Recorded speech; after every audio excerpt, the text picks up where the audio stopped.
Bonjour à tous, je suis ravie de vous retrouver pour ce nouveau numéro du Samedi Politique, un nouveau numéro que nous allons consacrer intégralement à la guerre. Alors pourquoi cette tentation de l'escalade? La guerre redevient-elle envisageable dans l'esprit des Français? Pour quels intérêts? Nous allons poser plein de questions pendant cette émission, mais avant toute chose, vous le savez, je compte sur vous pour la relayer et pour assurer son succès. Pensez aussi à laisser vos commentaires et à cliquer sur le pouce en l'air. À tout de suite.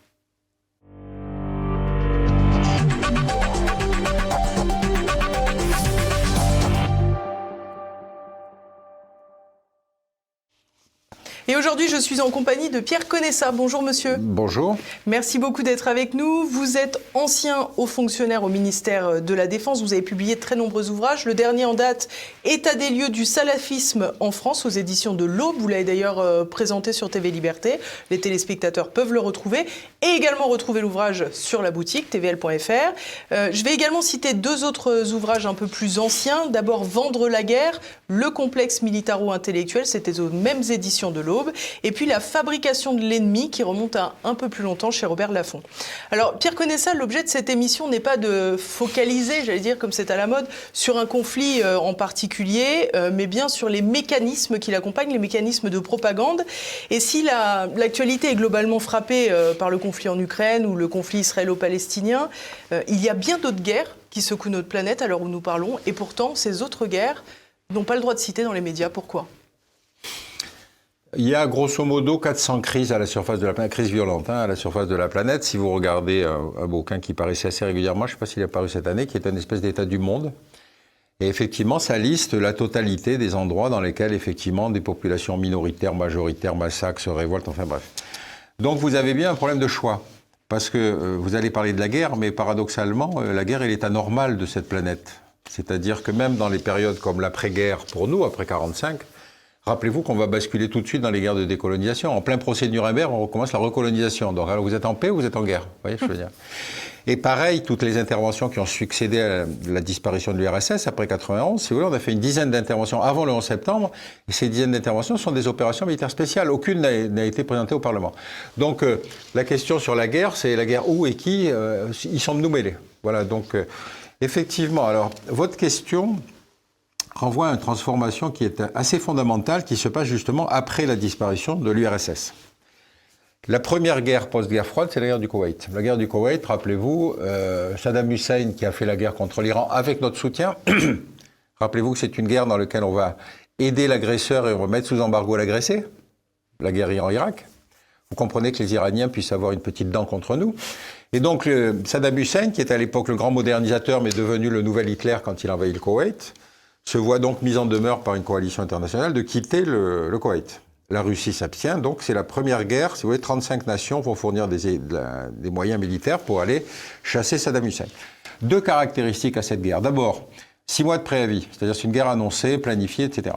Toutes les chaînes de télévision de la planète viennent s'installer en Arabie Saoudite. Donc ça veut dire qu'on va s'habituer à ce qu'on connaît maintenant, c'est-à-dire la guerre est un spectacle en live. On peut tous les jours avoir des nouvelles informations, on perd la vue d'ensemble, mais... Bon. Alors à l'époque, c'était d'autant plus intéressant qu'il n'y avait rien, puisqu'il y avait les 6 mois de préavis, donc on faisait des reportages sur une femme qui s'était perdue dans le désert, il y avait des trucs sur les troupes françaises, enfin bref. Et effectivement, le jour J, la guerre commence, et cette guerre annoncée avec, encore une fois, toutes les télévisions de la planète présentes, se termine en 120 heures. 120 heures, il y a tromperie sur la marchandise quand même. On est censé avoir détruit la 4e armée du monde. Alors, je ne sais pas qui fait la 4e armée, qui fait la classification, mais enfin, d'abord, je n'ai jamais su qui était la 3e. Et encore une fois, vous dites, mais une armée est faite pour un scénario de guerre particulier. Sinon, il faudrait considérer que la meilleure armée du monde, c'est l'armée afghane. Ils ont gonflé les Anglais à l'époque de l'Empire, ils ont gonflé les Russes à l'époque de l'URSS, et ils viennent de gonfler les Américains aujourd'hui. Mais vous voyez bien que ce n'est pas une armée. Donc, encore une fois, la guerre n'est pas un scénario annoncé. La guerre, c'est une situation de conflit dans laquelle chacun a des arguments. Bref. Et donc, on va se mettre dans l'idée que, justement, puisque nous avons vaincu la 4e armée du monde si rapidement, nous avons le moyen militaire d'être le gendarme de la planète. Quand vous dites nous, pardon, mais... Nous, occidentaux. Nous, occidentaux, c'est-à-dire qu'évidemment, on va enchaîner progressivement dans des scénarios différents, mais autant la Yougoslavie, si vous voulez nous poser une question fondamentale, autant la Somalie n'en posait pas. Et vous voyez bien que là, on glisse sur des motivations qui n'ont plus rien de stratégique, mais qui vont encore une fois considérer que l'envoi de militaires est une solution. Mais l'envoi de militaires n'est pas une solution. L'envoi de militaires n'est qu'un moyen. C'est la solution politique qui doit l'emporter. Et vous voyez bien que pour la Yougoslavie, j'ai fait récemment une interview de Védrine, justement parce qu'au début de ce conflit en Yougoslavie, rappelez-vous, on avait l'impression que Mitterrand hésitait. Il ne savait pas ce qu'il fallait faire. Et Védrine disait, mais en fait, si Mitterrand hésitait, c'est parce qu'il avait un véritable sens de l'histoire. C'est-à-dire qu'il se disait, quel est le scénario le pire? Est-ce que c'est l'éclatement de la fédération titiste, avec tous les risques qu'on a connus, ou est-ce qu'au contraire, il faut contribuer à ce que cette fédération subsiste? Donc vous voyez qu'il y avait deux choix qui étaient assez différents, mais qui étaient des véritables interrogations politiques. C'était pas est-ce que je gagne les municipales dans 6 mois? Voilà. Oui. Donc si vous voulez, il y a toutes ces variables-là qui ont changé. Et donc, pour en conclure sur le sujet qui vous intéresse, à partir de ce moment-là, vous avez plein de gens qui vont intervenir sur les plateaux télé de chaînes d'infos en continu, pour dire, mais non, il faut faire ci, mais non, il faut faire ça, mais si moi j'en viens, je connais les gentils, je connais les méchants. Et puis l'argumentaire suprême, c'est on ne peut pas ne pas. Une fois que vous avez dit cette double négation, vous n'avez plus besoin de prouver quoi que ce soit. Ce que je vous propose, Pierre Conessa, pour revenir un petit peu davantage à l'actualité, c'est d'écouter les récentes déclarations d'Emmanuel Macron à partir de mi-février sur la question de l'aide. J'insiste sur ce mot, l'aide à l'Ukraine par la France, on regarde. Que les choses soient claires, la France n'est pas en guerre, ni contre la Russie, ni contre le peuple russe. La France a d'ailleurs tout fait pour empêcher la guerre en Ukraine. Mais nous sommes décidés à faire échec à la guerre d'agression de la Russie contre l'Ukraine et à toutes les agressions dont la Russie pourrait se rendre coupable. Je pense que cela dit, ce que je vous exprimais tout à l'heure, c'est que oui, la Russie est rentrée dans une nouvelle phase. Et nous devons être lucides sur ce sujet. Une phase d'agression à l'égard des pays européens, par des actions de désinformation, mais aussi d'attaques cyber, à une échelle et avec des franchissements de seuil qui en changent la nature, et de durcissement dans son pays, à quelques semaines d'une échéance électorale, où au fond, une forme d'impunité s'est installée. Tuer un opposant, ils le font. Interdire les autres candidats, ils le font. Aujourd'hui, nous ne pouvons que nous féliciter de la posture américaine, et j'espère que le Congrès débloquera les sommes supplémentaires, mais que de la posture américaine depuis le début de la guerre, qui est aux côtés de l'Ukraine et aux côtés de ses alliés européens. Mais cette guerre se passe sur le sol de l'Europe, et donc les Européens doivent aussi être en capacité de porter les efforts pour que l'objectif qui est le nôtre, c'est-à-dire que la Russie en aucun cas ne puisse gagner, soit atteint. Et donc nous nous adapterons à tous les scénarios. Parce que l'avenir de l'Europe ne peut pas être contingent à l'élection américaine. C'est l'idée que je me fais de la souveraineté et de l'autonomie stratégique. Ce ne sont pas des mots, ce sont des actes. Ce sont ces actes que nous prenons. Il n'y a pas de consensus aujourd'hui pour envoyer de manière officielle, assumée et endossée des troupes au sol, mais en dynamique, rien ne doit être exclu.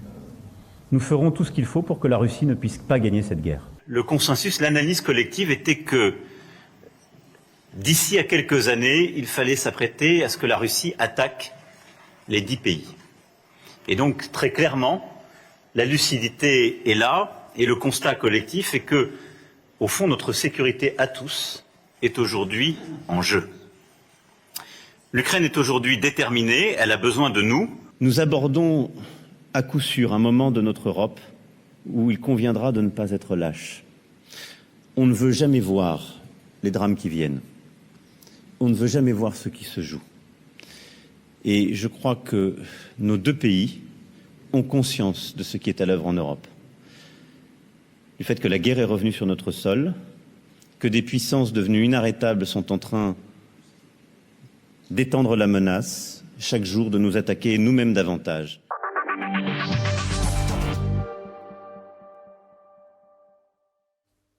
Bon, 2 jours après cette dernière vidéo, Emmanuel Macron recevait les chefs de parti français. Il a déclaré que le soutien français à l'Ukraine n'avait aucune limite, ni aucune ligne rouge. Alors déjà, une première observation, Pierre Conessa, j'ai le sentiment d'un glissement sémantique sur ce mot, l'aide à l'Ukraine. L'aide à l'Ukraine, aujourd'hui, c'est systématiquement fournir des armes ou de l'argent pour acheter des armes. Ça, c'est le plancher. C'est ce qu'on a fait pratiquement depuis le début de l'intervention. Non, ce qui pose comme question, c'est la participation de forces humaines, si vous voulez. Bien sûr, les troupes au sol. Oui. Des troupes au sol, oui, absolument. Bon, cela dit, on est aussi sur le point de fournir des avions et donc de former des aviateurs, etc., etc. Donc on a quelque chose qui est une montée en puissance sans intervention physique, si vous voulez, de forces régulières occidentales. Parmi les chefs de parti, il a reçu les chefs de parti, il a reçu aussi ses deux prédécesseurs. Donc quand j'entends François Hollande, si vous voulez, qui était président quand il y a eu 300 morts dans les rues de Paris et qu'il recule sur la question de la déchéance de nationalité, qu'il le dit ensuite alors qu'il n'est plus aux fonctions, je me dis, bon, il peut toujours le recevoir, mais effectivement, vous voyez qu'on a une espèce de texture de la classe politique qui est extrêmement inquiétante. Tout ce que vous avez montré là est très intéressant parce que le président Macron a tenu une ligne qui était continue, c'est-à-dire préparez-vous au pire, préparez-vous au pire, préparez-vous au pire. Est-ce que c'est pas justement la caractéristique d'un homme d'État de dire ça? Mais est-ce que la caractéristique d'un homme d'État, c'est de le dire? Ah ben oui. C'est de dire à ses compatriotes qu'il ne peut pas les endormir, il ne peut pas leur raconter des cracks en pensant qu'effectivement, vous inquiétez pas, je suis là pour éviter la guerre. La question, c'est encore une fois, rappelez-vous quand même que si vous vous placez uniquement sur le plan militaire, en 92, quand disparaît l'URSS, si vous voulez, dans toutes les grandes démocraties, on considère que finalement, les conditions même de la guerre et la condition humaine, si vous voulez, de la défense ont changé. On prend deux décisions progressivement qui sont très importantes, qui sont d'abord la fin du service national, parce qu'on considère que la guerre est devenue une guerre de professionnels avec du matériel de haute technologie. Donc on réduit le format des armées, évidemment on réduit les équipements, mais encore une fois, parce qu'on était sur des scénarios, si vous voulez, qui étaient temporaires, en se disant, mais il y aura probablement quelques conflits de haute intensité, mais probablement pas ce sur quoi on est en train de revenir, c'est-à-dire qu'aujourd'hui, il faut revoir les conditions du service national, et évidemment, il faut monter en puissance, parce que si on fournit de l'aide à l'Ukraine, ça veut dire qu'on les prend dans les stocks. Et si on les prend dans les stocks, dans des stocks qui sont déjà, si vous voulez, relativement limités, on est en train de se découvrir. Donc vous voyez que tout ça, évidemment, est un processus de long terme. Si vous fournissez des avions, vous devez former des pilotes. Si vous devez former des pilotes, il vous faut effectivement quelques semaines, quelques mois. Donc on est sur des... Vous voyez, on a été dans la surprise stratégique parce qu'on a mis beaucoup de temps à se rendre compte qu'effectivement, les choses n'étaient pas aussi simples que la simple aide matérielle à l'Ukraine. Cela dit, pour être un peu plus rassurant, pensez quand même que la ligne de front ne bouge pas beaucoup. C'est-à-dire qu'on est sur un conflit où... Là où on pensait, si vous voulez, que la Russie avait les moyens militaires d'une victoire relativement rapide, on s'aperçoit que non, ce n'est pas le cas, que Poutine est obligé de faire de nouvelles levées de classe d'âge, si vous voulez. Et donc, finalement, on s'aperçoit qu'il s'est lui-même mis dans la canule, c'est-à-dire, s'il perd cette guerre, il perd sa crédibilité. Donc, malheureusement, on a sur un scénario qui a de quoi inquiéter. J'aimerais revenir un tout petit peu en arrière. Vous avez dit, est-ce que c'est pas l'apanage du chef de l'État de dire à ses citoyens préparez-vous au pire, pour justement préparer au pire, mais sur le plan politique, on voit que ça n'a pas été fait comme vous venez de le rappeler. Est-ce qu'à l'inverse, dire en permanence préparez-vous au pire, ça n'a pas un côté prophétie autoréalisatrice? C'est-à-dire que on l'a vu, par exemple, avec la Russie et les prétextes qui ont été avancés par Vladimir Poutine, entre autres, à savoir l'avancée des bases de l'OTAN vers ses frontières. Il a prévenu, on a continué, et finalement on dit ah bah vous voyez, on avait bien fait de mettre les bases de l'OTAN puisqu'il allait nous attaquer. Oui, mais lui, de son point de vue, c'est parce qu'il y a eu les bases de l'OTAN qui se sont approchées qu'il a attaqué. Donc, si vous voulez, il y a un côté récursif dans ce discours qui plaide pour l'escalade aussi. C'est vrai, mais en même temps, c'est tout le travail des diplomates, puisque quand même, on a connu un bouleversement dans cette deuxième moitié du XXe siècle qui est absolument étonnant. Rappelez-vous que tout le paradigme qui a structuré pratiquement depuis 1917, c'était le bilatéral, la guerre froide, les deux camps, etc. La guerre froide présentait une caractéristique, c'est qu'on ne pouvait négliger aucune crise à la surface de la planète parce qu'on savait que l'autre risquait de s'en occuper. Donc, si vous voulez, même dans des guerres comme les guerres de décolonisation, où Dieu sait qu'on n'était pas quand même les chevaliers blancs, les Russes soutenaient ces mouvements de décolonisation et effectivement, une partie de la gauche française considérait que la Russie était un pays pacifique et démocratique. Donc, vous voyez, on est sur des scénarios dont il faut à chaque fois réajuster les critères d'analyse. Et ce que vous dites est d'autant plus vrai qu'effectivement, quand l'URSS s'écroule, que le bloc de Varsovie disparaît, tous ces anciens pays qui ont été occupés pendant 50 ans, donc une seule demande, c'est, s'il vous plaît, l'OTAN. L'Union européenne, c'est très bien, mais c'est surtout l'OTAN, garantie de sécurité. Garantie de sécurité dont le soutien essentiel, la structure essentielle, c'est la participation américaine. Bon. Donc effectivement, on est sur quelque chose où la demande, il était difficile de résister à la demande de ces pays qui réintégraient, si vous voulez, l'espace européen, en leur disant non, il faut surtout pas inquiéter la Russie. D'autant qu'on était dans une époque où, rappelez-vous que Gorbatchev. Enfin là, si je me permets de vous interrompre, mais on ne parle pas uniquement de l'adhésion à l'OTAN, on parle aussi de l'installation de bases. Oui, oui. Mais rappelez-vous qu'en plus, on était en Russie à l'époque où Yeltsin succède à Gorbatchev. Et Yeltsin était un ivrogne. C'était un ivrogne extraordinaire. Il arrivait à certaines rencontres internationales complètement bourré. Il laisse dépecer le pays. C'est-à-dire qu'il y a des oligarques qui vont s'approprier le pétrole, les mines, les machins, etc. C'est-à-dire que pour les Russes, c'est un sentiment d'humiliation extraordinaire. Donc, qu'on n'ait pas mesuré, scénario allemand de l'après-guerre, qu'on n'ait pas mesuré, si vous voulez, que sur ce scénario de désarroi, vous savez qu'à l'époque, 70% des échanges étaient démonétisés en Russie. Ça veut dire que le rouble ne valait plus rien. Ça vous rappelle des souvenirs. Donc, au lieu d'avoir, si vous voulez, une politique de la main tendue pour essayer de normaliser, pour essayer de... Rappelez-vous que quand Poutine arrive, une des premières choses qu'il fait, c'est de mettre en tôle un oligarque.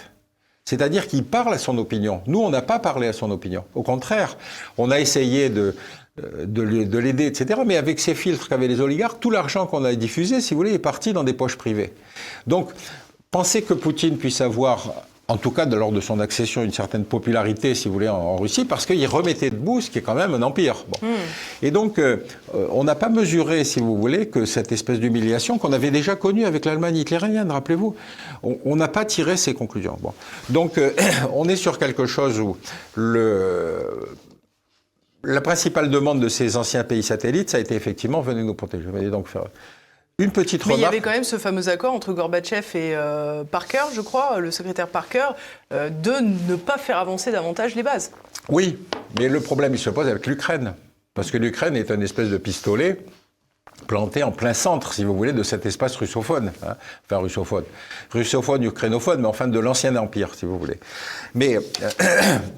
vous voyez bien qu'on joue sur l'ambiguïté, c'est-à-dire on dit l'Ukraine est apte à être candidat à l'Union européenne, donc intégration économique. Bon, comme la défense européenne est dans cet état d'ectoplasme que vous connaissez, c'est difficile de considérer que le seul entrée dans l'Union suffirait à lui garantir la sécurité.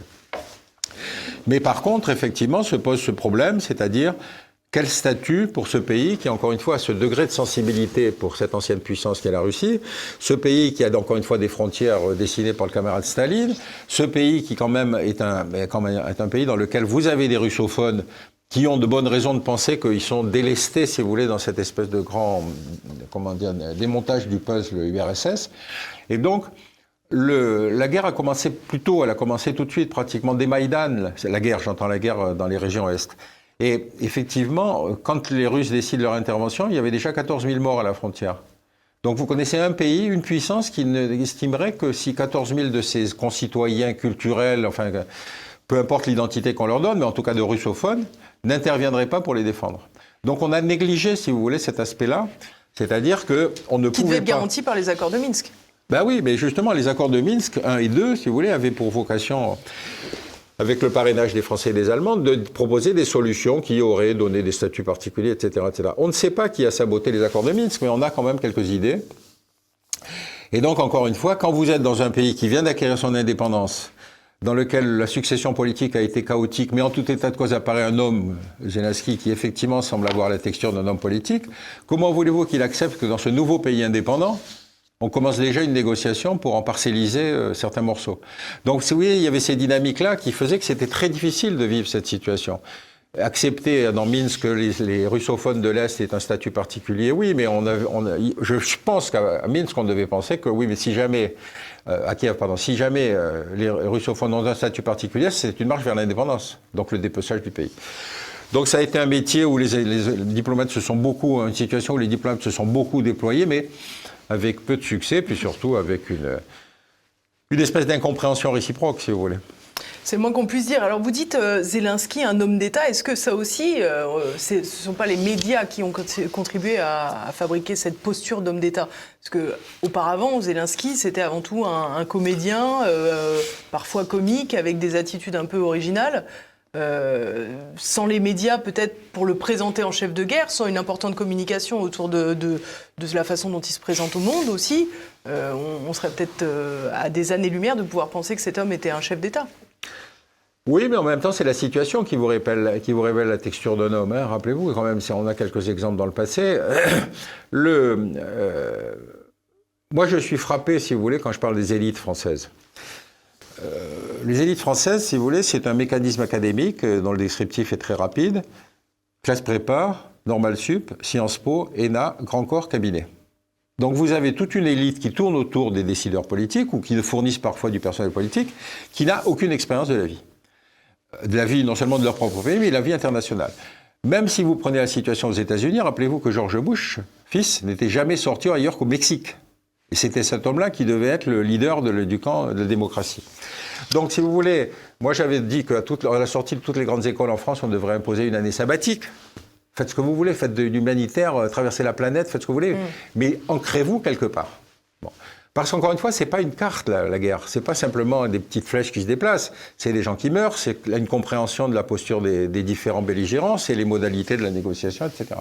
Donc, on a quelque chose, si vous voulez, qui est aussi un constat d'échec de notre propre système. La liberté d'expression, ça veut dire que, dans la mesure où, si vous voulez, après 91, que l'autre ne peut plus instrumentaliser une crise, vous avez un débat qui devient franco-français. Le franco-français laissant apparaître justement sur les plateaux télé des tas de gens qui, ou sans aller faire la guerre, quand même, sans aller faire la guerre, vont expliquer pourquoi il faut aller faire la guerre. Donc rappelez-vous quand même que une fois BHL a dit moi si je savais tirer au fusil j'y serais parti. Il y a des gens qui disent venez on va vous former, vous allez voir. Et il n'a pas répondu à ça. Il est allé à Kiev pour marquer sur un rocher liberté, égalité, fraternité. Je suis sûr que Poutine a tremblé quand il a appris ça. Vous voyez, quand on est dans ce genre d'imposture, c'est-à-dire que des gens comme ça, BHL refuse toujours d'être interviewé avec quelqu'un d'autre. Il ne peut être invité que tout seul. Moi, on lui a proposé un débat avec moi, je ne sais pas pourquoi il a refusé. Mais enfin, toujours est-il que, si vous voulez, on est avec ce genre de personnalité. Donc on se dit, mais qu'est-ce qui fait que dans notre système médiatique, politico-médiatique, on a laissé, si vous voulez, ce complexe militaro-intellectuel intervenir pour à chaque fois décider que on est proche d'une scène de conflit, de guerre, et qu'il faut y envoyer des troupes, mais pas sans y aller eux-mêmes. Vous savez que depuis pratiquement 91, on est intervenu sur une dizaine de conflits extérieurs, encore une fois, sans enjeu stratégique. C'était pas des guerres, c'est pas comme la Yougoslavie. Et donc, quand vous avez le 11 septembre, tout à coup, vous dites, mais attendez, alors finalement, le monde n'était pas ce qu'on en pensait, c'était pas ce processus de pacification régulière, d'intégration. Donc voilà, c'est ce débat-là sur lequel on est en train de revenir aujourd'hui en décidant comment peut-on remonter en puissance, comment peut-on rétablir des services nationaux, etc. J'aimerais vous faire écouter à présent l'historienne belge Anne Morelli, qui est auteure aussi de Principes élémentaires de propagande de guerre, et je pense que ce qu'elle va dire recoupera votre livre La fabrication de l'ennemi. Et donc, dans toutes les guerres, vous avez une image double. Nous sommes des combattants, nous avons l'armée la plus morale du monde, et eux, ce sont des monstres qui font des atrocités. Alors, il ne faut pas nier que dans toutes les guerres, il y a des atrocités. Ça n'existe pas une guerre fraîche et joyeuse où il n'y aurait jamais eu de civils qui auraient été objet de sévices, mais il faut présenter cela comme étant une particularité de l'ennemi.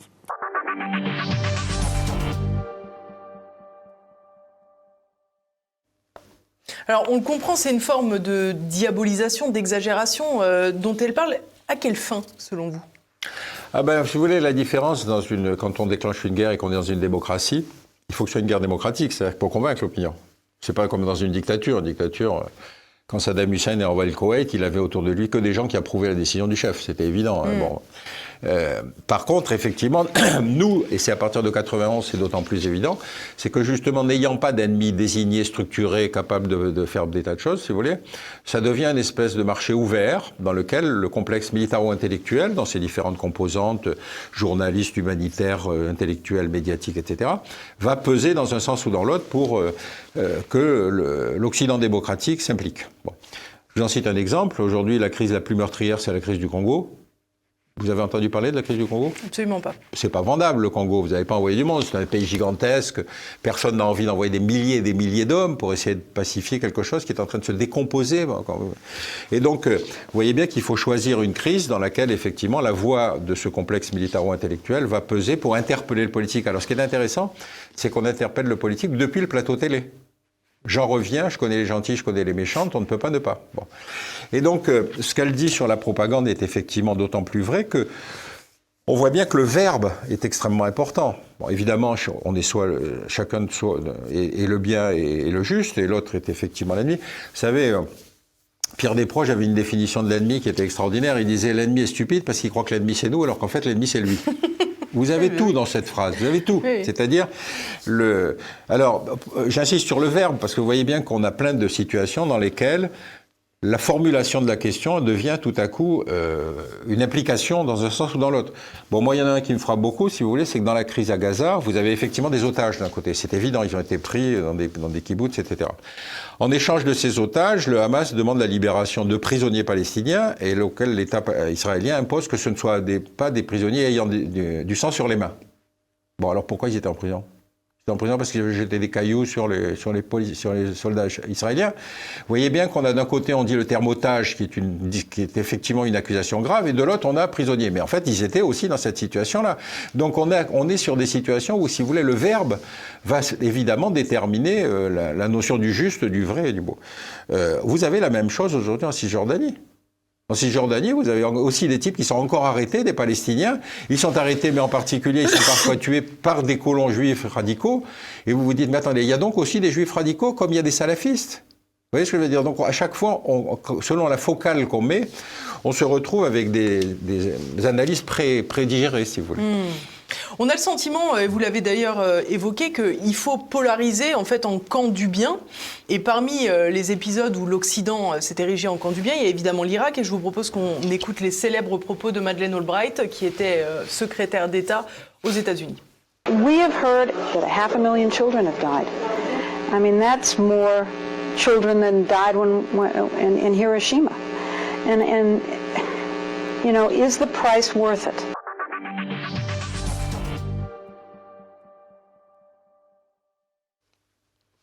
Est-ce que ça valait la peine de tuer 400 000 civils? Et Madeleine Albright répond donc oui, ça en valait la peine.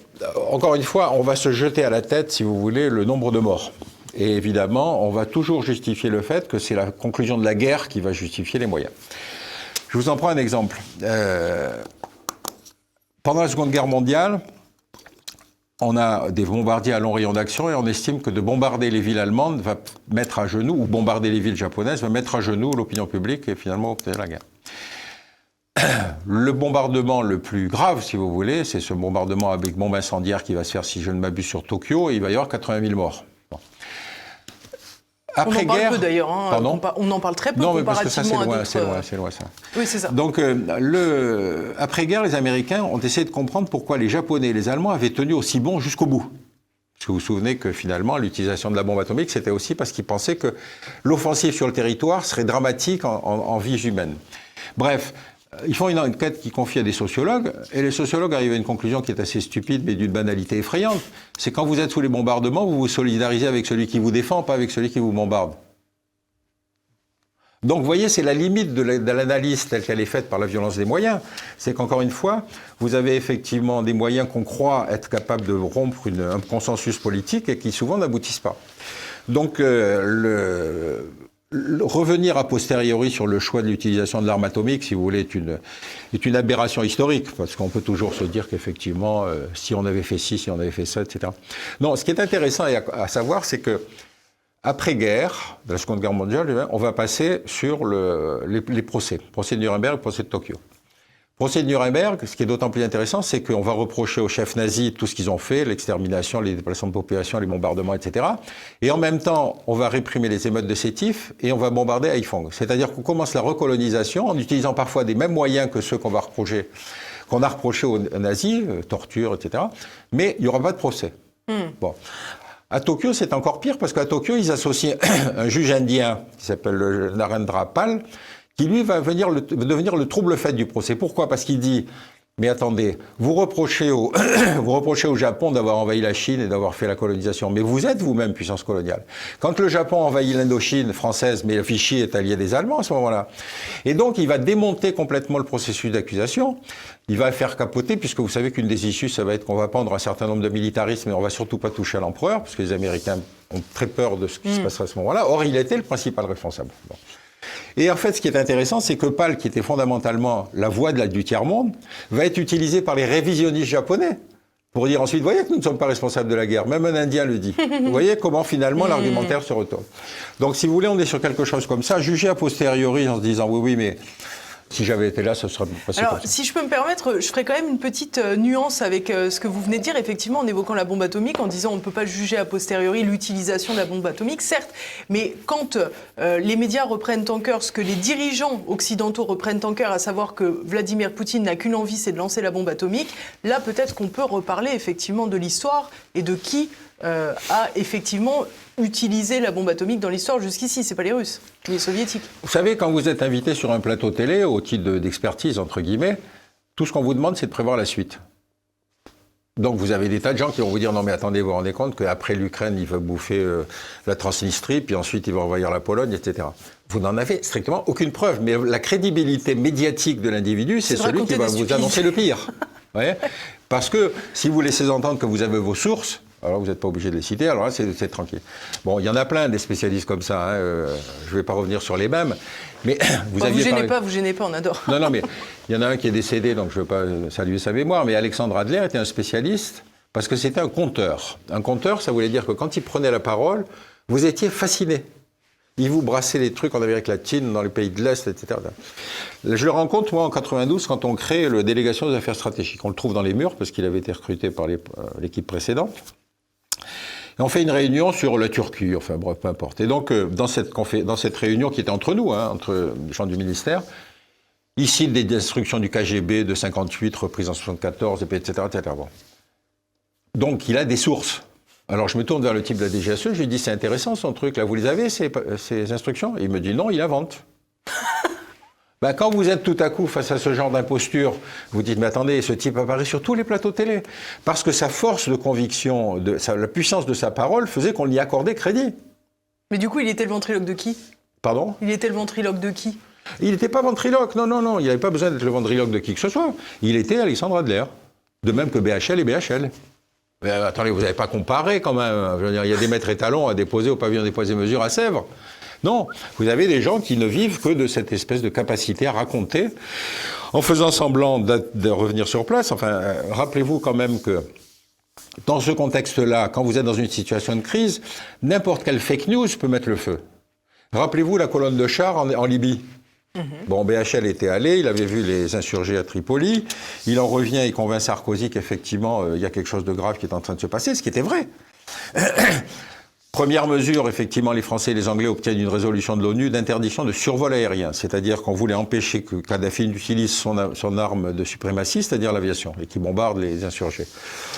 Donc les avions français et anglais interdisaient le décollage de tout avion libyen, et tout à coup on apprend que Kadhafi est en train de quitter sa capitale, bref.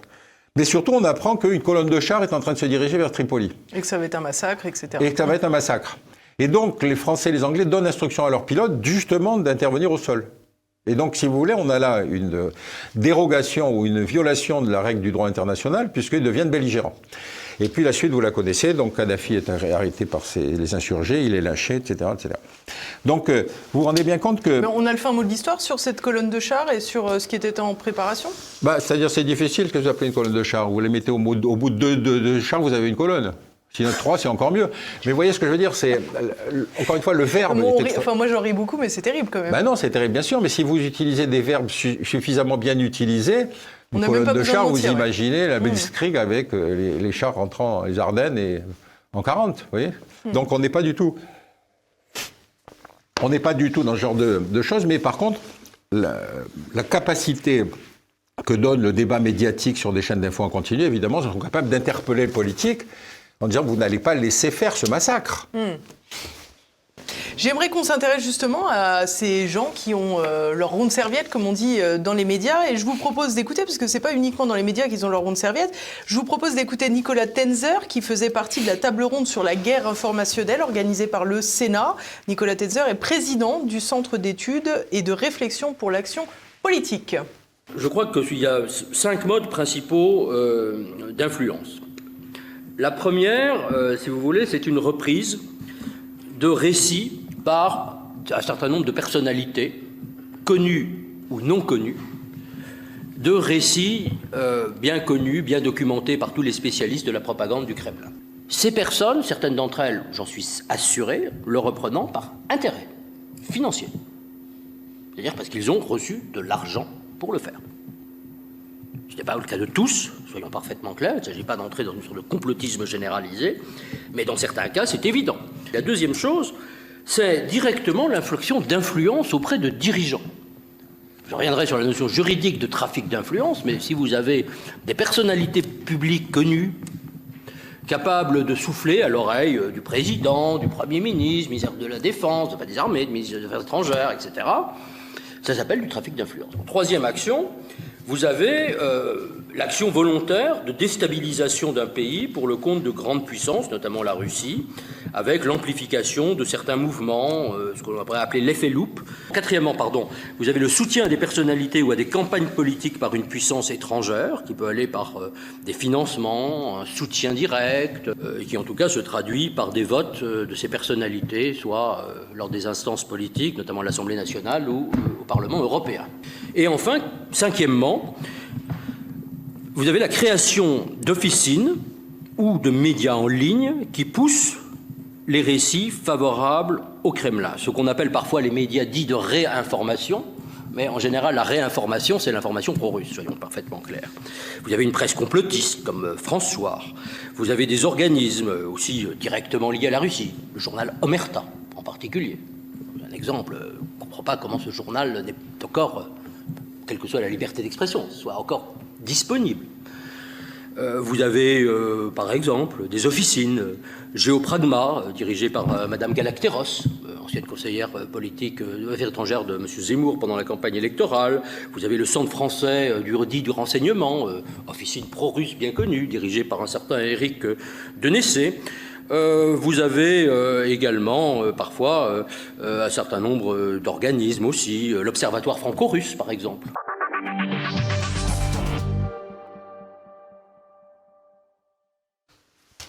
Bon, au-delà du fait qu'on vient d'apprendre que l'Observatoire franco-russe avait plutôt un tropisme pro-russe, on attendait Nicolas Tenzer, qu'est-ce que vous pensez de tout cela ? C'est un scandale. C'est un scandale. Ce que dit Nicolas, que pourtant je connaissais, pour qui j'avais un certain respect, est une honte.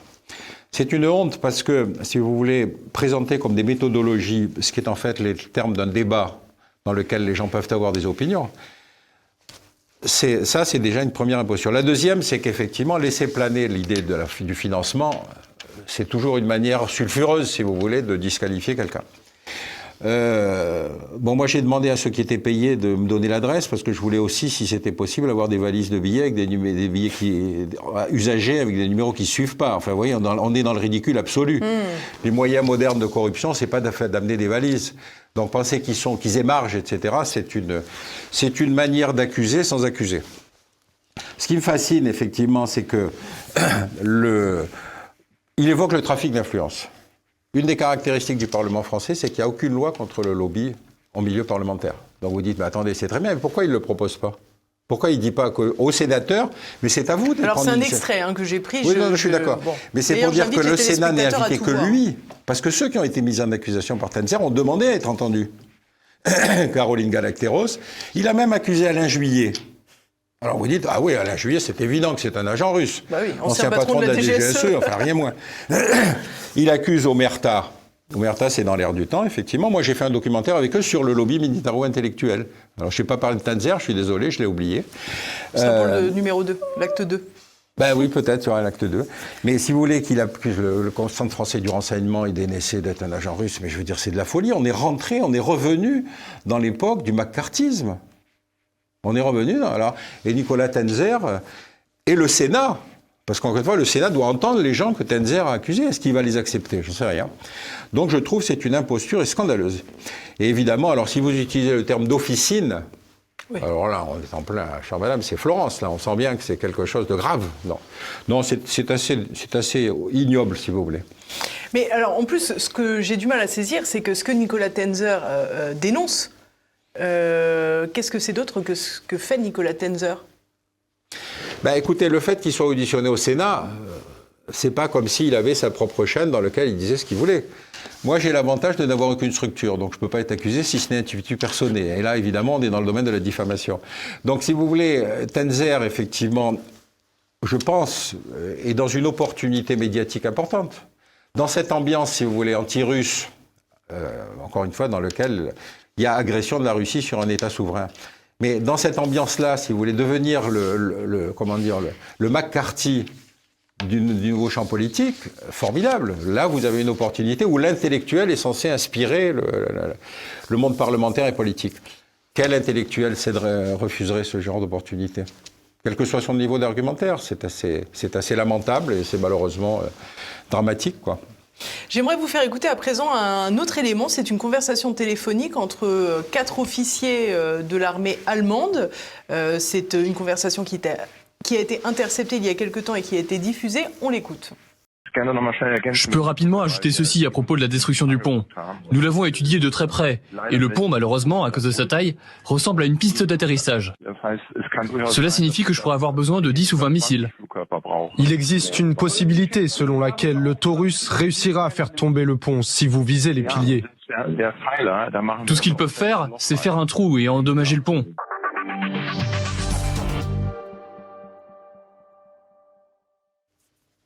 Alors là, je précise tout de même un petit peu le contexte. Ouais. Il s'agit d'une conversation entre 4 militaires qui préparent un brief, comme on dit, à l'intention du ministre de la Défense allemand, Pistorius. Et ils sont donc en train de mettre en avant des possibilités de livrer des Taurus, des missiles, pour détruire le pont de Kerch, qui a déjà fait l'objet de 2 attaques, le pont qui relie la Crimée à la Russie. Alors, Nicolas Tenzer évoquait tout à l'heure les gens qui soufflaient des propos bellicistes ou des propos pro-russes aux dirigeants. Qu'est-ce que c'est donc que cela ? Si vous êtes militaire et qu'on vous mandate pour faire des scénarios, c'est votre boulot. Ça ne veut pas dire que vous allez appuyer sur le bouton et que vous allez faire partir les missiles Taurus pour détruire le pont. Ouais, donc vous pouvez en revanche motiver quelqu'un pour le faire. Ah ben oui, d'accord. Mais ce que je veux dire là, on est dans un rôle qui est relativement connu et qui est vrai dans toutes les démocraties, c'est-à-dire avant que le politique ne prenne une décision, ne prenne une inflexion de sa politique, il a toujours besoin d'avoir des scénarios militaires construits par des experts, par des spécialistes, pour savoir quelle est la chance de réussite ou l'opportunité que peut représenter telle ou telle échéance. Donc c'est bien que effectivement le pont de Kherson a évidemment est le lien ombilical entre la Crimée et la partie conquise par les Russes. Donc évidemment la destruction isolerait complètement la Crimée, ce qui mettrait plutôt l'Ukraine dans une meilleure situation. Mais le cas de l'Ukraine, encore une fois, fait partie de ces scénarios dans lesquels tout le monde réécrit l'histoire. L'Ukraine était russe depuis longtemps, ça date de l'époque tsariste. En 1954, Khrouchtchev, qui était lui-même ukrainien... La Crimée, vous voulez dire ? Pardon ? La Crimée, vous voulez dire ? La Crimée, pardon, oui. La Crimée était russe, peuplée de Russes, etc., etc. C'était la zone, palais d'été, si vous voulez, de ça. Khrouchtchev, lui-même ukrainien, devenu dirigeant de l'URSS, va décider de restituer l'Ukraine, qui était ukrainienne, à la Russie. Ou plutôt le contraire. Non, il va faire le contraire. C'est lui qui va donner l'Ukraine qui va donner la Crimée à l'Ukraine, je vais y arriver. Et donc, ce geste était un geste qui était de nature strictement administrative, encore une fois, dans cette entité qui était l'URSS. Quand tout à coup, Poutine décide que non, l'Ukraine appartient à la Russie, on est dans un signe historique, si vous voulez, dans lequel il a à la fois raison et tort. C'est-à-dire, il a raison dans le sens où, effectivement, la Crimée était russe, mais il a tort dans le sens où le principe de droit international, c'est le respect de l'intégrité territoriale des États. Rappelez-vous quand même que le droit international a réussi à concilier 2 principes totalement irréconciliables. Le droit des peuples à disposer d'eux-mêmes et la souveraineté territoriale des États. Dans quel cas vous penchez vers l'un ou vous penchez vers l'autre. Vous voyez bien qu'on est dans cette situation-là, à la fois avec les Russes de l'Est, mais en même temps avec l'invasion russe. Donc, quel est, selon vous, comment expliquez-vous l'intérêt de ces agents, entre guillemets, je dis agents parce que je ne voudrais pas rentrer dans les accusations et qui conduisent à faire des listes comme Nicolas Tenzer, mais quel est l'intérêt en réalité de cette diabolisation de la Russie qui conduit indubitablement à une forme d'escalade, voire même à un engagement supérieur de la France dans ce conflit ? Vous savez, c'est le principe de base de tout engagement en politique, surtout si ça doit conduire à un conflit armé. C'est quand même de diaboliser l'adversaire. C'est d'expliquer que si on y est contraint, mais qu'on y est pour la cause juste.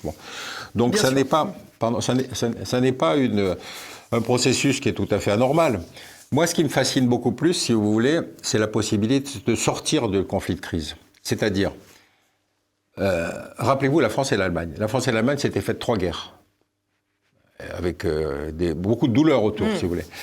Quand De Gaulle et Adenauer décident le traité de l'Élysée, la réconciliation franco-allemande, c'est parce qu'il y a 2 hommes d'État qui sont à la tête de ces 2 pays que ces 2 hommes d'État, on ne peut pas les soupçonner d'avoir participé à la guerre autrement qu'en s'y opposant. Adenauer avait fait la guerre dans une armée scandinave, je crois que c'était le Danemark, et De Gaulle, on connaît son histoire.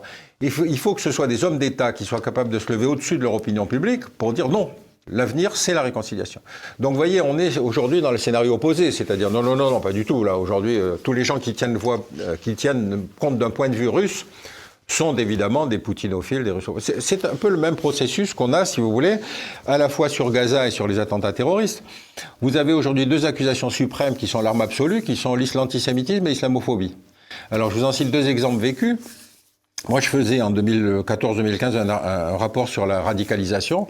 J'appelle le collectif contre l'islamophobie en France. Je leur dis, je voudrais vous rencontrer parce que je travaille sur la radicalisation. Je tombe sur la fille, une convertie porte-parole, qui me dit, ah non, nous, ça ne nous concerne pas, seuls nous intéressent les actes islamophobes. Ah, je dis, mais attendez, quand il y a des affaires comme ce qui s'est passé en France, Mera et autres, non. Ah non, ça ne nous concerne pas, seuls nous intéressent les actes islamophobes. Alors je dis, c'est marrant, quand je parle avec vous, j'ai l'impression de parler avec le CRIF. L'idée de les avoir comparés avec le CRIF, si vous voulez, c'était l'injure suprême. Et je lui dis, mais quand vous avez un juif radical et un musulman intégriste qui se tapent dessus, c'est de l'islamophobie ou c'est de l'antisémitisme ? Elle a raccroché, je ne sais pas pourquoi. Et si vous prenez l'autre côté, c'est-à-dire si vous prenez aujourd'hui le fait que toute critique d'Israël va être immédiatement disqualifiée parce que soupçon d'antisémitisme, vous êtes dans une espèce de canule qui est totalement scandaleuse dans les 2 cas. Ça veut dire qu'on peut très bien être critique à l'égard d'Israël et des gens comme Dieu sait, des juifs français comme Broman ou comme d'autres sont capables de critiquer Israël pour ce qu'ils font à Gaza sans qu'on les accuse d'antisémitisme. Donc on est sur des espèces de perversions du débat politique dans laquelle je suis un peu désespéré par l'état d'esprit. Et puis les hommes politiques attendent de savoir qui va l'emporter pour prendre position, quoi. Et alors ce qui est fabuleux dans tout ça, c'est que finalement, on a parlé tout à l'heure de cette opposition entre le camp du bien, dont nous sommes évidemment, et le camp du mal. Mais la paix a très peu le droit de citer, en fait, dans tous ces débats. Il y a peu de diplomatie, finalement. Au contraire, il y a un terrorisme intellectuel, du complexe militaro-intellectuel, et très peu de discussions de paix, très peu de gens qui se disent « bon, il faut réussir à remettre tout le monde autour d'une table ». C'est-à-dire qu'effectivement, on n'est pas dans une ambiance où aujourd'hui on a suffisamment de force de conviction pour obliger l'un ou l'autre, et les 2, à venir autour d'une table. Bon, il y a eu les processus de Minsk 1 et 2 avec la tutelle française et allemande, mais enfin il reste qu'on ne sait pas trop bien qui a fait capoter les accords de Minsk, mais on a des soupçons, si vous voulez, sur les 2 pour leur mauvaise volonté en appliquer. Oui, mais on sait quand même qui a fait capoter les accords d'Istanbul qui étaient en cours de préparation, et visiblement c'est un coup de téléphone de Boris Johnson. Oui, mais encore une fois, regardez, est-ce que le scénario le plus grave aujourd'hui n'est pas finalement l'élection de Trump, la réélection de Trump aux États-Unis ? Pour qui ? C'est le scénario le plus grave parce qu'on ne sait pas. Il n'a pas de programme politique. C'est-à-dire qu'il est capable... Il a dit qu'il ferait la paix en Ukraine en 24 heures. Oui, ça bien sûr. Surtout s'il rase tout, c'est sûr qu'effectivement c'est la paix des cimetières. Mais non, on est sur quelque chose qui, encore une fois, est une génération politique qui n'a pas connu la guerre. George Bush avait fait son service dans la garde nationale, le fils, celui qui va décider de la guerre. Et Trump, je ne sais même pas s'il a fait quoi que ce soit. Donc on est sur des gens qui ne savent pas ce que c'est que la guerre. Ils sont capables de faire sur un tapis vert, si vous voulez, des décisions dont l'enjeu humain, si vous voulez, peut être dramatique. Et donc, on est dans une situation où le vécu de la guerre est complètement différent des 2 côtés. Pour les Américains, le vécu de la guerre, c'est le 11 septembre. Le reste, ça s'est fait dans des zones équatoriales et tropicales, dans l'Europe, si vous voulez, mais la véritable acte de guerre sur le territoire américain, c'est le 11 septembre. Pour les Russes, c'est cette espèce de discours lancinant sur « c'est nous qui avons terminé avec le nazisme, c'est nous qui en avons terminé avec l'Allemagne », ce qui n'est pas tout à fait faux. Ils ne faisaient pas la guerre en Orient, vous avez remarqué, ils avaient signé un traité avec les Japonais pour ne pas s'en mêler là-bas.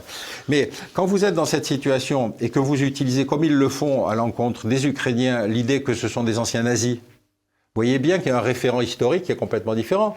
Si vous dites aux Russes, mais attendez, après l'Holodomor, après les 2 millions de morts avec cannibalisme que vous avez infligé à l'Ukraine, vous attendiez que l'Ukraine vous salue quand les Allemands sont arrivés pour dire « Ah non, les Allemands, il ne les faut pas ». Non, l'ennemi de votre ennemi devient votre ami. C'est pas la Russie, l'Holodomor. Pardon ? C'est pas la Russie, l'Holodomor. La Russie n'existait pas, c'était les Soviétiques. Bah oui, c'est les Soviétiques, mais enfin, en l'occurrence, si vous voulez, c'est quand même l'Ukraine qui a trinqué. Donc, quand ils voient arriver les ennemis de leurs ennemis, ça devient des amis. Et donc, il y a eu des Ukrainiens qui se soient solidarisés avec l'armée nazie pour aller se battre en Russie, ça n'a rien d'étonnant. Il y a d'autres pays, notamment la France aussi, qui ont fourni des contingents. Et donc, refaire l'histoire en disant non, mais attention, vous pouvez pas, les Ukrainiens aujourd'hui sont tous des nazis. Vous voyez comment on transforme, si vous voulez, quelque chose d'assez fascinant, c'est-à-dire le rapport à l'histoire. C'est exactement quand vous avez des gens qui disent oui, mais ce territoire, il était à moi il y a 3 siècles. Vous voyez, si on refait la carte du monde il y a 3 siècles, Et puis il y a 20 siècles aussi, allons-y. Ah bah, 20 siècles, c'est encore pire. Donc vous voyez, on est aujourd'hui sur des argumentaires dont on ne veut pas relativiser l'importance. Si vous voulez, la phase historique qui se crée en 1947, c'est qu'on reconnaît que la Shoah a été un effroyable massacre, et on reconnaît que les Juifs, après les siècles de persécution, ont droit à une espèce de compensation. Et donc, ça va être la création de l'État d'Israël. Bon, évidemment, on va avoir, si vous voulez, là-bas, ceux qui vont payer, c'est les Palestiniens, de la même façon que, si vous voulez, aujourd'hui, ceux qui payent pour le génocide arménien, c'est pas les Turcs, c'est les Azerbaïdjanais. Ils n'ont pas participé, mais ça fait rien. Donc l'argumentaire de la souffrance et l'argumentaire de l'argument historique, le Haut-Karabakh qui était arménien il y a 3 siècles, devient un argument historique dont il faut relativiser à chaque fois l'importance. Une guerre sur laquelle, d'ailleurs, l'État français n'a pas beaucoup communiqué. La guerre entre l'Azerbaïdjan et l'Arménie, on n'a pas été très, très impliqué, loin s'en faut. Si, quand même, on a dit explicitement qu'on soutenait l'Arménie. Ça leur a fait une belle jambe. Ah ben écoutez, ça, on ne peut pas fournir des armes à tout le monde quand même. Hein. Moi j'ai travaillé au commerce d'armement, je peux vous dire qu'effectivement on a mieux les clients qui payent quand même. Hein. Vous savez, notre meilleur client pendant 20 ans, c'était l'Arabie Saoudite. Pourquoi ? Parce que l'Arabie Saoudite, en fait, achetait des armes non pas pour les utiliser, ils ne voulaient pas faire la guerre, ils voulaient des garanties de sécurité. Donc les garanties de sécurité, ça voulait dire que si vraiment il y avait un scénario de conflit, on viendrait leur donner le coup de main. Alors, si vous voulez, les Saoudiens ont eu, grâce au conseil de boîtes de com dont Publicis et Havas, si vous voulez, une logique de communication qui était formidable. Puisque finalement, à chaque fois qu'un homme d'État venait visiter en Arabie Saoudite, il repartait avec une lettre d'intention. La lettre d'intention, c'est nous nous engageons à négocier pour 10 milliards de contrats si c'est français et 100 milliards quand c'est américain. Il n'y avait rien derrière, mais ça fait l'homme politique français est rentré en disant. Et c'est vrai que pendant des années, on a vendu à l'Arabie Saoudite des tas de choses, mais encore une fois, parce qu'il y avait derrière la garantie qu'en cas de besoin, on viendrait. Bon, bah écoutez, vous pouvez continuer à vendre à l'Arabie Saoudite. Le problème, c'est que maintenant, ils commencent à les utiliser au Yémen. On ne peut plus avoir confiance en personne. Autre conflit dont on ne parle pas d'ailleurs. D'autres conflits dont on ne parle pas. C'est ça la fin de la guerre, finalement, c'est vendre des armes ? Ah non, ça semble un peu léger quand même. Ah non, la fin de la guerre, c'est pas de vendre des armes. Ça, c'était l'analyse d'Eisenhower, le complexe militaro-industriel, si vous voulez. C'était l'idée que il avait vécu la guerre froide, il avait vécu la course aux armements, il avait vécu le surbudgeting et la capacité à détruire plusieurs fois la planète. Et donc, en sortant de son deuxième mandat, il alerte, si vous voulez, sur la puissance de ce complexe militaro-industriel. Et c'est vrai que c'était la preuve même, si vous voulez, d'un homme d'État. La guerre, lui, il l'avait faite. Il était bien placé pour savoir ce que c'était. Par contre, ce que nous connaissons, c'est pas celle-là. C'est pas la guerre des industriels. C'est la guerre, encore une fois, des intellectuels, de ce complexe militaro-intellectuel qui est dit à chaque fois, non, mais il faut envoyer des gens à tel endroit. Les militaires sont pas guerriers. Les militaires, ils savent ce que c'est. Donc, pourquoi voulez-vous qu'ils décident d'eux-mêmes de dire, non, si. Non, c'est les conseillers près des dirigeants qui vont conseiller la guerre. Ils ne vont pas y aller eux-mêmes. Tenzer, il ne va pas proposer d'aller se battre en Ukraine. Quelles sont leurs motivations de conseiller la guerre ? Pardon ? Quelles sont leurs motivations de conseiller la guerre ? Vous avez toute une fascination médiatique quand même. Vous savez, quand vous êtes invité sur un plateau télé et que vous dites « j'en viens, je connais les gentils et les méchants et je peux vous dire que on ne peut pas ne pas », vous avez des exemples. Par exemple, la Somalie. La Somalie est un exemple intéressant puisque rappelez-vous que la motivation de l'intervention occidentale, c'est le fait que des convois humanitaires sont pillés par des chefs de guerre. C'était assez scandaleux, il faut bien reconnaître. Mais enfin, ça fait pas partie. C'est assez courant aussi. Oui, d'accord, mais enfin, ça fait pas partie des enjeux stratégiques quand même de savoir que dans un pays périphérique, vous avez effectivement des chefs de guerre qui pillent l'aide internationale. Mais enfin, ça a de quoi révolter une opinion publique qui, encore une fois, est convaincue que le scénario majeur a disparu. On est en 94, 92. Et donc, vous avez effectivement cette mobilisation onusienne en disant, bon, il faut aller... réprimer ces chefs de guerre et puis sécuriser les convois humanitaires. Les Américains font à l'américaine, c'est-à-dire ils pensent qu'effectivement il faut tenir le port de Mogadiscio pour que l'aide en quantité puisse arriver. Bon, le problème de Mogadiscio, c'est que c'est tenu par un général somalien qui s'appelle Aidid, qui n'a pas du tout l'intention de se laisser déposséder de son trésor. Et quand les Américains vont faire une opération commando pour l'attraper, c'est lui qui abat un hélicoptère ou 2 hélicoptères américains, je me souviens plus. Enfin, 20 GIs morts. Les Américains ont quitté la Somalie sans nous en informer, sans nous dire qu'ils partaient. Et avec un argumentaire qui est très simple, c'est aucun Africain ne vaut la mort d'un GI américain. Donc vous voyez qu'on n'est pas du tout dans la guerre, plus dans la guerre froide. Dernier épisode sur la Somalie, j'en parle avec Broman, qui était le patron de Médecins sans frontières quand même, et qui me disait, mais moi j'ai parlé avec mes équipes sur place, ils me disent que les types qui attaquent le convoi ne sont pas des voleurs, ils ne revendent pas, ils distribuent dans leur clan. Donc si on augmente la quantité, on peut réduire le problème. Et bien pendant qu'il est là-bas, Kouchner, lui-même ancien humanitaire, quand il est là-bas, qu'il est à Bruxelles ou à New York, si vous voulez, Kouchner, lui-même ancien humanitaire, décide la guerre. Vous voyez comment on peut changer de fonction, encore une fois, dans quelque chose où non seulement l'enjeu stratégique n'est qu'un des facteurs derniers, si vous voulez, de la décision, et où l'analyse politique... Il y en avait un, là, quand même, un enjeu stratégique? Non, il n'y en avait pas. Non, absolument aucun. D'ailleurs, vous voyez bien que la Somalie, ça continue, personne ne s'en occupe. Et tout le monde s'en fiche. Donc c'est pas ça qui a déstabilisé la planète. Non, on était sur une genre de guerre issue de post-Koweït, si vous voulez, ou post-Yougoslavie, où on ne peut pas ne pas. Mais si, malheureusement, il y a plein de crèves. Je vous dis, le Congo... Donc l'intérêt, c'est l'opinion. Ah ben oui. Et encore une fois, pour le chef, pour l'homme politique occidental, sa question, c'est est-ce que je gagne les municipales dans 6 mois? C'est pas les Somaliens. De votre point de vue, l'attitude d'Emmanuel Macron sur la question de la guerre en Ukraine et sur, on peut le dire, hein, sur le conflit israélo-palestinien, même si la voix de la France semble quand même plutôt inaudible sur cette deuxième question, comment jugez-vous qu'elle porte dans l'opinion publique? Est-ce que vous croyez que Emmanuel Macron, du point de vue stricto sensu de communication politique, a raison de faire comme ça? Moi, j'ai tendance à penser que oui, c'est-à-dire que de toute façon, l'opinion publique n'est pas belliciste. L'opinion publique n'a aucune envie de s'engager dans une guerre. La fonction d'un homme d'État, c'est à certains moments de dire non, on est face à une situation qui est grave. Et c'est ça, parce qu'il va immédiatement être l'objet de toutes les attaques, etc., etc. Donc on est sur quelque chose où, moi je trouve que le président a pris la dimension d'un homme d'État en disant faites attention, on est en train d'aller dans la dimension du pire. Et le pire, ça risque d'être un jour, parce qu'il ne faut pas, son postulat est simple, il dit il ne faut pas que la Russie gagne cette guerre. On a fait tout ce qu'on pouvait. Enfin, c'est un mantra, ça, pardon. Hein. Ah bah oui, c'est une analyse politique, c'est la sienne. Hein. On peut en être d'accord ou pas, mais enfin, il le dit. La conclusion qu'il en tire, c'est qu'on a essayé de fournir tout ce qu'on pouvait, mais on est nous-mêmes sur nos propres stocks, et donc il faut se préparer à un scénario plus grave, donc augmentation du budget de défense, et réflexion sur la remise sur pied du service militaire national, etc. Après, on a l'opinion qu'on veut. Mais c'est bien la dimension d'un homme d'État que de ne pas tenir un discours lénifiant, si vous voulez, vous inquiétez pas, je m'occupe de tout. Encore une fois, revenez sur cet épisode où, quand vous aviez eu 300 morts dans les rues de Paris, et qu'un président de la République, ancien président du Conseil général de la Corrèze, pose sur la table la question de la déchéance de nationalité pour les terroristes, il va reculer. Vous avez d'autres exemples, si vous voulez, qui sont assez fascinants. Aujourd'hui, si vous appliquez un terroriste condamné, expulsé par le juge français, une OQTF, mais que la jurisprudence européenne s'oppose à son expulsion, si on ne peut pas s'assurer qu'il va être bien traité dans son pays d'origine. Vous voulez que je vous répète doucement ou c'est pas la peine? Imaginez que les Algériens vont récupérer leurs terroristes. Ils ont passé 10 ans de guerre civile contre les salafistes et vous croyez que les nôtres, on va réussir à les rendre. Donc on est dans cette espèce d'absurdité où la réalité importe moins que le principe. Malheureusement. La réalité importe moins que le principe.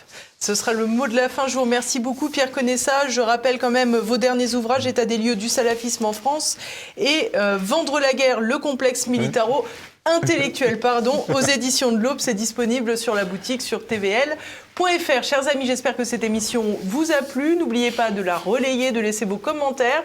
Faites des suggestions également pour les semaines à venir. Et puis n'oubliez pas, si vous ne l'avez pas déjà fait, de cliquer sur le pouce en l'air pour améliorer le référencement. Je vous dis à bientôt. En attendant, portez-vous bien.